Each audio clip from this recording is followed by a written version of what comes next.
विक्रम बेताल की तीसरी कहानी। बड़ा बलिदान किसका।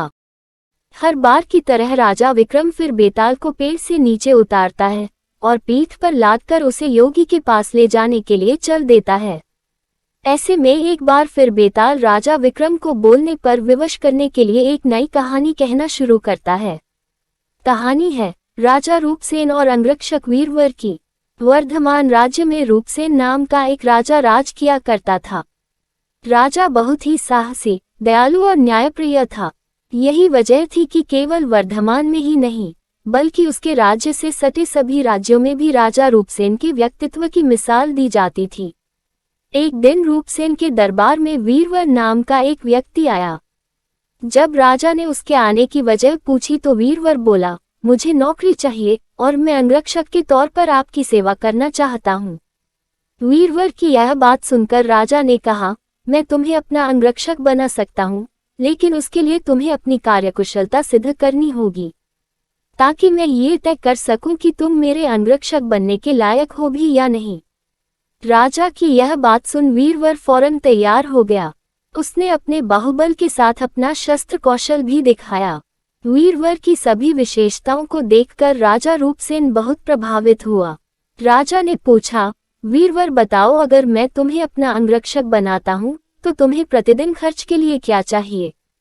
राजा के इस सवाल पर वीरवर बोला, महाराज आप मुझे 1000 तोले सोना दे देना। वीरवर का इतना कहना था कि दरबार में मौजूद सभी लोग हैरान होकर वीरवर की ओर देखने लगे। राजा रूपसेन भी वीरवर की मांग पर आश्चर्य में पड़ गया। हो भी क्यों न, वेतन के रूप में वीरवर ने इतनी बड़ी रकम जो मांग ली थी। राजा ने गंभीर होकर वीरवर से पूछा, तुम्हारे परिवार में कितने लोग हैं। वीरवर ने उत्तर दिया, कुल 4 महाराज, मैं, मेरी पत्नी, एक बेटा और एक बेटी। वीरवर का जवाब सुन राजा ने मन ही सोचा कि आखिर 4 लोगों के भरण पोषण के लिए इसे इतने धन की क्या आवश्यकता। फिर कुछ सोचकर उसने वीरवर को 1000 तोला सोना प्रतिदिन बतौर खर्च देने की बात मान ली। काम सिर्फ इतना था कि उसे हर रात राजा की सुरक्षा के लिए राजा के कक्ष के बाहर पहरा देना था। राजा ये जानना चाहता था कि वीरवर इतने धन का क्या करेगा। उसने वीरवर को 1000 तोला सोना देकर रात में नौकरी पर आने को कहा और गुप्त रूप से कुछ सैनिकों को उसके पीछे लगा दिया। वीरवर नौकरी और मनचाहा वेतन पाकर बहुत खुश हुआ।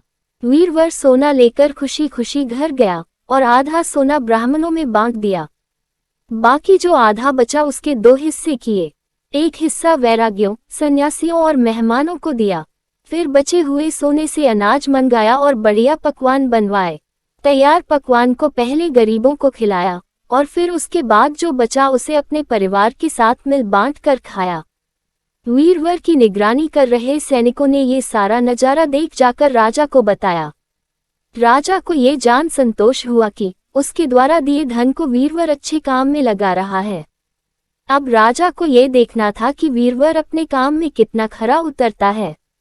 वीरवर जब महल पहुंच राजा के कक्ष के बाहर पहरा देने लगा तो राजा सोया नहीं।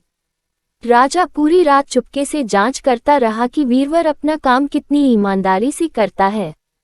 राजा ने पाया कि वीरवर बिना पलक झपकाए पूरी मुस्तैदी से कक्ष के बाहर पहरा दे रहा था।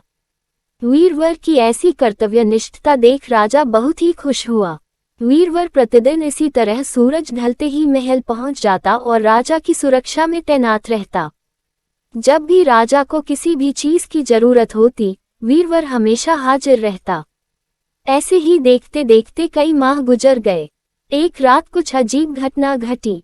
राजा ने आधी रात किसी स्त्री की रोने बिलखने की आवाज सुनी।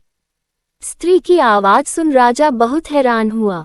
राजा ने वीरवर को बुलाया और कहा, जाओ और पता लगाकर आओ कि इतनी रात को कौन रो रहा है। साथ ही उसके रोने की वजह भी मालूम करना। राजा का आदेश मिलते ही वीरवर वहां से फौरन उस स्त्री के रोने का कारण जानने के लिए निकल पड़ता है। थोड़ी दूर जाने के बाद वीरवर को एक स्त्री दिखाई दी। वह स्त्री सिर से पांव तक गहनों से लदी हुई थी। वह कभी नाचती, कभी कूदती और कभी सिर पीट पीट कर रोती। ये सब देख वीरवर उस स्त्री के पास गया। उसने स्त्री के ऐसा करने के पीछे का कारण पूछा। वीरवर के पूछने पर स्त्री बोली, मैं राजलक्ष्मी हूँ। रोती इसलिए हूँ कि राजा रूपसेन की जल्द ही मौत होने वाली है। उनकी कुंडली में अकाल मृत्यु लिखी है। अब उनके जैसा न्यायप्रिय और कुशल राजा चला जाएगा तो मुझे किसी और के अधिकार में रहना पड़ेगा। इसी बात का मुझे बहुत दुख है। राजा की मौत की बात सुनकर वीरवर ने राजलक्ष्मी से पूछा, क्या इस मुसीबत को टालने का कोई उपाय नहीं है? इस पर राजलक्ष्मी बोली, उपाय तो है, लेकिन क्या तू कर पाएगा?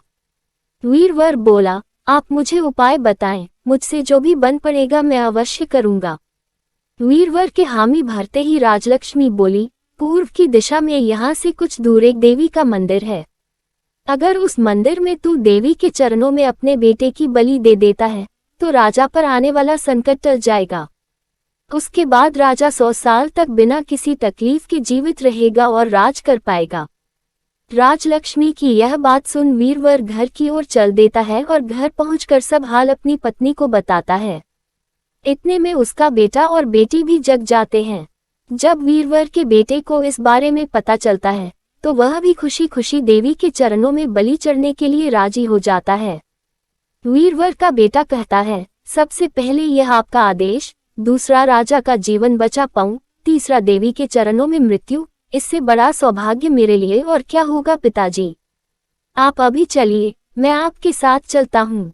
बेटे की यह बात सुन वीरवर अपने पूरे परिवार को साथ लेता है और देवी के मंदिर पहुँच जाता है। मंदिर पहुंच वीरवर ने अपनी तलवार निकाली और यह कहते हुए, माँ ये बलि स्वीकार करो और मेरे राजा को लंबी आयु प्रदान करो, बेटे का सिर धड़ से अलग कर दिया। भाई की मौत पर वीरवर की पुत्री भी माता के चरणों में सिर पटक कर अपनी जान दे देती है। पुत्र और बेटी दोनों के मर जाने पर वीरवर की पत्नी कहती है, पुत्र और पुत्री दोनों को खोने के बाद मैं भी जीना नहीं चाहती। इतना कहते हुए वीरवर की पत्नी वीरवर के हाथ से तलवार छीन अपना शीश माता के चरणों में चढ़ा देती है। पत्नी की मृत्यु के बाद अब वीरवर सोचता है कि मैं अपने परिवार में अकेला रह गया हूं तो फिर मेरे जीने का भी क्या फायदा। ये सोचते हुए सामने पड़ी तलवार से वह खुद को भी खत्म कर लेता है। जब इस बारे में राजा रूपसेन को मालूम हुआ तो वह भी मंदिर पहुंचे और सारा नजारा देख बहुत दुखी हुए। उन्होंने सोचा कि मेरी जान बचाने के लिए 4 लोगों ने अपनी जिंदगी गंवा दी, ऐसे में धिक्कार है मेरे राजा होने पर, ऐसे जीवन का मैं क्या करूंगा। बस यही सोचकर राजा अपनी तलवार खींच लेता है। राजा अपनी तलवार से अपनी गर्दन काटने जा ही रहा था कि तभी अचानक वहां देवी प्रकट हो जाती है। देवी कहती है, राजन मैं तेरे साहस से प्रसन्न हूँ, तू जो भी वर मांगेगा तुझे वह हासिल हो जाएगा। देवी की यह बात सुन राजा कहता है, देवी आप वीरवर और उसके परिवार को जिंदा कर दो। देवी तुरंत वीरवर और उसके पूरे परिवार को दोबारा जिंदा कर देती है। इतना कहकर बेताल बोला, बताओ विक्रम, इन सब में सबसे बड़ा बलिदान किसका? विक्रम बोला, बेताल सबसे बड़ा बलिदान राजा का हुआ। बेताल ने पूछा, वो क्यों? विक्रम बोला, सुनो, पिता की आज्ञा का पालन करना पुत्र का धर्म होता है। सेवक का अपने राजा के लिए अपने प्राण दे देना उसका कर्म। वहीं अगर राजा अपने सेवक के लिए अपनी जान देने को तैयार हो जाए तो वह बड़ी बात है। इसलिए राजा का बलिदान ही सबसे बड़ा हुआ।